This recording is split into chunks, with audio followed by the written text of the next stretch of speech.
భూమిని ఎవరు ముందు పూజించారు? భూదేవికి ఏదైనా మంత్రం ఉన్నదా? భూమి మీద మనం ఏం చెయ్యొచ్చు, ఏం చేయకూడదు, లోక శ్రేయస్సు కోసం చెప్పమన్నాడు. ఇప్పుడు నేను చెప్పేవన్నీ శ్రద్ధగా వినండి. శ్రద్ధగా వింటే మీకు ఎన్నో రకాల శుభ ఫలితాలు వస్తాయి. భూదేవి యొక్క అనుగ్రహం లేకపోతే మనం స్వర్గ నరకాలకు కూడా వెళ్ళలేం.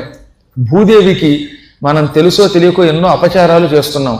ఈ అపచారాల నుంచి విముక్తి పొందాలంటే ఇప్పుడు చెప్పే కథలు వినాలి. నారాయణుడు నారదునికి భూమికి సంబంధించిన విశేషాలు ఇప్పుడు చెప్పడం మొదలెట్టాడు. భూమిని ఎలా పూజించాలి, భూమి మీద ఏ పనులు చేయకూడదు, భూదేవి యొక్క మంత్రం ఏమిటి అని కదా నారదుడు అడిగాడు. వాటికి ఇప్పుడు జవాబుగా చెప్పాడు.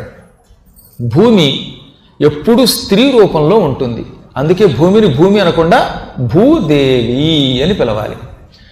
ఈ భూదేవి పరమ పవిత్రమైన జగన్మాత, మహాలక్ష్మి స్వరూపిణి, లక్ష్మీదేవిలో ఒక భాగం. భూమికి వసుధ అని పేరు. వసు అంటే బంగారం, బంగారమునకు నిలయం. భూమిలో బంగారం ఉన్నది, అందుకని వసుధ లేక వసుంధర అన్నారు. వసువు అనే శబ్దమునకు బంగారం. కేవలం బంగారమే కాకుండా వసువు అనే శబ్దమునకు ప్రాణము అని కూడా అర్థం. భూమి ఉంటేనే మనకి ప్రాణం ఉంటుంది. భూమి లేకపోతే మనం బతుకుతామా? ఒకసారి నీళ్లలో దూకితే ఏమవుతాం? నల్ల చెరువులోకి వెళ్ళి ఇక్కడ దాకా ములిగితే ఆ తర్వాత తెల్లబోతాం మనం. కాబట్టి భూమి ఉంటే మనకి ప్రాణము నిలబడుతుంది. భూమి ఉంటేనే భూమి మీద ఉన్న మొక్కలు, పంటలు మొదలైన వాటితో మనకు ఆహారం వస్తుంది. ఆహారం తింటేనే మనకి ప్రాణం నిలబడుతుంది. ఈ విధంగా ఆహారముతో ప్రాణం నిలబెట్టేది భూమి. భూమి మీద ఉంటేనే మనం బ్రతకగలుగుతాం కనుక ప్రాణములు నిలబెట్టేది భూమి. అసలు భూమి అంటూ ఉంటేనే జీవి భూమి మీద పుడతాడు కనుక భూమి పుట్టుకకు కూడా కారణం. ఇన్ని కారణముల చేత భూమిని వసుంధర అన్నారు. ఈ వసుంధరని భక్తితో లేవగానే తలుచుకోవాలి. లేవగానే రెండు చేతులతో భూమికి నమస్కారం చేసేటటువంటి వాడు భూదేవి అనుగ్రహం పొందుతాడు. వాడికి స్వగృహ ప్రాప్తి వస్తుంది, వాడి పొలం స్థలం దక్కుతుంది. పూర్వకాలంలో మంచం నుంచి లేవగానే ఒక్కసారి ఇలా చేతులు నలుపుకొని తన చేతులతో చూసుకుని అప్పుడు నేలకి నమస్కారం చేసేవారండి. భూమికి దండం పెట్టకుండా ఏ పని చేసేవారు కాదు. భూమికి లేవగానే నమస్కరించకుండా మలమూత్ర విసర్జన చేసేవాడు, ముఖం కడుక్కునేవాడు, స్నానం చేసేవాడు, ఆహారాలు తీసుకునేవాడు భూదేవికి ద్రోహం చేసిన వాడు అవుతాట. అటువంటి వాడు చివరి రోజుల్లో రోగాలతో నశిస్తారు. వాళ్ళకి భూదేవి యొక్క అనుగ్రహం ఉండదు. అందువల్ల లేవగానే ఏం చేయాలన్నమాట, ముందు భూమిని తాకి నమస్కరించండి. ఆ తర్వాత ఏం చేయాలి? భక్తితో స్నానానంతరం అమ్మా భూదేవి, నీ వల్లే మేము ఆహారం స్వీకరిస్తున్నాం, నీ వల్లే సుఖంగా ఉంటున్నాం, నీవు మమ్మల్ని కాపాడు అని యథాశక్తిగా నమస్కరించాలి. భూదేవి మీద కొన్ని పనులు చేయకూడదట. ఏమేమిటది? ముక్తాం, ముత్యం డైరెక్ట్గా నేల మీద పెడితే ముత్యమును భూదేవి తట్టుకోదు, కాబట్టి ఆ వ్యక్తి మహాపాపి అవుతాడు. స్వయంగా భూదేవి కూడా ఆ మాట చెప్పింది ఒకసారి. ఈ రోజు నుంచి మీరు ఎప్పుడు భూమి మీద ఏం పెట్టచ్చో ఏం పెట్టకూడదో తెలుసుకోండి. ముత్యమును నేల మీద డైరెక్ట్గా పెట్టకండి. మరి ఎందులో పెట్టాలి? పళ్ళెంలోనో ఆకులోనో ఇంకెక్కడైనా పెట్టాలి. సరాసరి ముత్యమును నేల మీద పెట్టరాదు. సుక్తిం అంటే ముత్యపు చెప్ప కూడా నేల మీద పెట్టకూడదు. హరేరచ్చాం, విష్ణువు యొక్క విగ్రహమును నేల మీద పెట్టకూడదు. భగవంతుడి విగ్రహం మీకు ఎవరైనా ఇచ్చారు లేక మీరు కొనుక్కున్నారు, దాన్ని పళ్ళెంలో పెట్టాలి లేక ఆకులో పెట్టాలి, నేల మీద మాత్రం పెట్టకూడదు. శివలింగం, శివలింగం నేల మీద పెట్టకూడదు. శివాం, పార్వతీదేవి విగ్రహాన్ని, అమ్మవారే దుర్గాదేవో సింహవాహనం మీద మీ ఇంట్లోకి వచ్చింది అదృష్టవశాత్తు విగ్రహ రూపంలో, అది నేల మీద పెట్టకూడదు, పళ్ళెంలోనే పెట్టాలి. శంఖం, శంఖమును నేల మీద పెడితే వాడు నపుంసకుడు అవుతాడు. ఆ ఇంట్లో వాళ్ళంతా నీచులు పుడతారు. చాలామంది ఇళ్లలో పిల్లలు పుట్టకపోవడానికి నపుంసకులు రావడానికి గల కారణం శంఖం నేల మీద పెట్టడమే. కాబట్టి ఎట్టి పరిస్థితుల్లో శంఖం నేల మీద పెట్టకూడదు.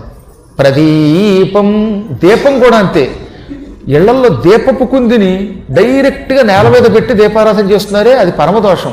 దీపారాధన చేసేటప్పుడు ప్రమిదని ఏదైనా పళ్ళెంలోనో లేక ఆకు మీదో పెట్టాలి.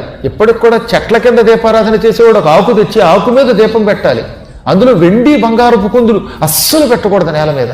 ఎప్పుడు దీపం పెట్టినా దీపము కింద ఎట్టి పరిస్థితులలో కింద ఒక పళ్ళెం ఉండాలి లేదా ఆకు ఉండాలి. ఒక్క మట్టి ప్రమిదిగా దక్కర్లేదు.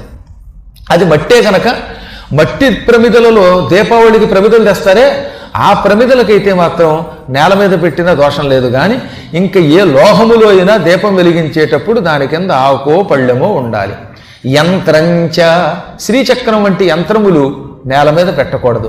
మాణిక్యం హేరకం తథా, మాణిక్యాన్ని, హేరకం అంటే వజ్రాన్ని కూడా నేల మీద పెట్టకూడదు.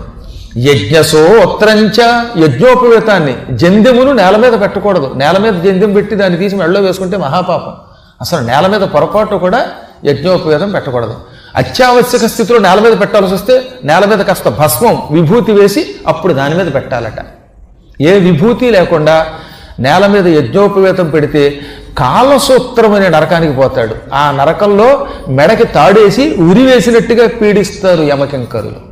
పుష్పంచ, పువ్వులు తమంత తాము నేల మీద పెడితే తప్పులేదు, కానీ నువ్వు మాత్రం ఇంట్లోకి తెచ్చి పువ్వులు నేల మీద పెట్టకూడదు.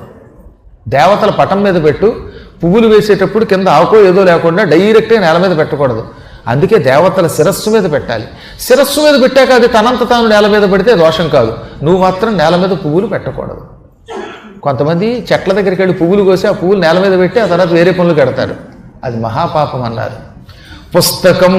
పుస్తకములు నేల మీద పెట్టరాదు. ఎక్కువ మంది చేసే పెద్ద పొరపాటిది. పారాయణ చేసేటప్పుడు డామ్మని నేల మీద పెట్టేస్తాడు పుస్తకం నేల మీద పెడితే రాబోయే జన్మల్లో మోగవాడై పుడతాడు. వాళ్ళ ఇళ్లలో పిల్లలకు కూడా చదువు లేకుండా ముద్దగా మాట్లాడేవాడు తయారవుతారు. కొంతమంది చూశారు, వాడు ఏం మాట్లాడుతున్నాడో అర్థం కాదు, ముద్దపప్పు అంటారు. మహానుభావులు అలాంటి వాళ్ళు చాలామంది ఉన్నారు. ఆ ముద్దపప్పులు ఎందుకు పుడతారంటే పుస్తకాన్ని వాళ్ళ ఇంట్లో వాడో ఎప్పుడో నేల మీద పెట్టాడనమాట. తులసీదళం కూడా నేల మీద పెట్టకూడదు. జపమాలం, పుష్పమాలం, కర్పూరంచ, సువర్ణకం, గోరోచనం, చందనంచ, సాలగ్రామ జలం తథా ఏతాన్ ఓఢుమశక్తాహం క్లిష్టాచ భగవన్ శృణు. ఒకప్పుడు భూదేవి జపమాల, పూలమాల, కర్పూరం, సువర్ణం, గోరోచనం, గంధం, సాలగ్రామ జలం ఇవి నేను భరించలేను, వీటిని నేల మీద పెట్టకుండా నువ్వు కట్టడి చెయ్యి, అలా పెట్టిన వాళ్ళు భ్రష్టులైపోతారని, నరకానికి పోతారని చెప్పు అని కోరగా భగవంతుడు అలా శాసించాడు. అప్పటి నుంచి వీటిని నేల మీద పెట్టకుండా పళ్ళెంలోనో ఆకుల్లోనో పెట్టడం మొదలుపెట్టారు. ఇవి ఎప్పుడూ కింద పెట్టకూడదు. ఒకవేళ పెడితే ఏమిటి చెప్పాడు భగవంతుడు. ఇప్పుడు ఇవి నేల మీద పెట్టిన వాళ్ళు కాలసూత్రం అనే నరకంలో 100 దివ్య సంవత్సరములు ఉంటారు. కాబట్టి ఇవి పెట్టకూడదు. ఒకవేళ తెలియక ఇంతకాలం పెట్టేశారు. మీలో ఎవరైనా ఇందాక పువ్వులు నేల మీద పెట్టారు, బంగారం పెట్టారు, వజ్రం పెట్టారు, లేదా ముత్యం పెట్టారు, ఇవన్నీ పెట్టారు. ఇప్పుడు తీరా మీరు చెప్పాక మాకు గుండె అంతా బేజారెత్తిందండి బాబు, గుండె దడదడగా ఉంది, పురాణం వినకపోయినా గొడవ లేకపోను అని భయపడక్కర్లే. అమ్మవారికి ఒక మంత్రమును స్వయముగా విష్ణుమూర్తి ఇచ్చాడు. భూదేవి మంత్రాన్ని విష్ణువు సృష్టించి రచించి ఇచ్చాడు. ఈ మంత్రములు శ్రద్ధగా చదువుకున్నవాడు ఇలాంటి ఎన్ని పాపములు చేసినా ఈ పాపము నుంచి ఆ క్షణమే విముక్తి పొందుతాడు. దానికి వసుధా మంత్రం, భూదేవి మంత్రం అని పేరు. ఈ మంత్రం మొట్టమొదట వరాహస్వామి రూపంలో విష్ణువు తయారు చేసి తాను ఈ మంత్ర జపం చేసి లోకానికి ఇచ్చాట. ఆదౌచ పృథివీదేవి వరాహేణచ పూజిత. మొట్టమొదట భూలోకంలో వసుధా మంత్రము సృష్టించి స్వయముగా విష్ణుమూర్తి భూదేవిని పూజించాడు. ఎక్కడో తెలుసా? పుష్కరం దగ్గర, పుష్కరిణి దగ్గర, స్వామి పుష్కరిణి దగ్గర 7 కొండల మీద మొట్టమొదట ఈ మంత్రము సృష్టించి తన భార్య భూదేవిని తానే పూజించాడు విష్ణువు. అందుకని మీరు కూడా ఇంటికి వెళ్ళాక భార్యలను పూజిస్తే పుణ్యం. అలా పూజిస్తే ఆవిడ బడితి పూజ చేయకుండా ఉంటుంది కూడా. దానివల్ల ఎన్ని లాభాలండి? చాలా మందికి తెలియట్లేదు. కానీ బడితి పూజని తప్పించుకోవాలంటే భార్యను పూజించాలన్నారు. అంటే పాపం మంచివాళ్ళు చాలామంది ఇక్కడ ఉన్నవాళ్ళు అయితే పరమపతివ్రతలు, ఉత్తమ స్త్రీలు. వీళ్ళని ఏదన్నా అంటే ఆ పక్క ఆయన కళ్ళుబావు. కాబట్టి ఎప్పుడూ భార్యను పూజించడం ఎలాగో మనం వరాహస్వామి దగ్గర నేర్చుకోవాలి. ఇప్పుడు ధ్యానము, మంత్రము అన్నీ నేను చెబుతున్నాను విను. వరాహ రూపంలో భూదేవి యొక్క పూజని నేను సృష్టించి ఇచ్చాను, అది చెబుతున్నాను విను అన్నాడు ఆయన. మీరు కూడా చెప్పండి. ఓం శ్రీ మహాగణాధిపతయే నమః. శ్రీ గురుభ్యో నమః. ఓం హ్రీం శ్రీం క్లీం వసుధాయై స్వాహ. ఇది మంత్రమట. ఓం హ్రీం శ్రీం క్లీం వసుధాయై స్వాహ. మంత్రేణ విష్ణునా పూజితా పురా. ఈ మంత్రముతో ఒకప్పుడు భూదేవిని విష్ణువు పూజించాడు. ఈ మంత్రాన్ని ఆయన లక్షల జపం చేశాడు. ఈ మంత్రం రోజు ఉదయం పూట యథాశక్తిగా జపం చేసిన వాడు భూకటాక్షం పొందుతాడు. భూమికి చేసిన అపచారాలన్నీ తొలగిపోతాయి. అమ్మవారు రత్న గర్భ గనక మనకి రత్నాలు, ఆభరణాలు మొదలైనవన్నీ ఇచ్చి అనుగ్రహిస్తుంది. అమ్మ భూదేవి అవ్యాజ కరుణామూర్తి. ఆ అమ్మవారి యొక్క మహామంత్రం ఓం హ్రీం శ్రీం క్లీం వసుధాయై స్వాహ. స్వాహాకారం ఎల్లవేళలా చదవకూడదు కనుక దాని బదులు నమః కూడా చేసుకోమని పర్యాయ పదంగా చెప్పారు.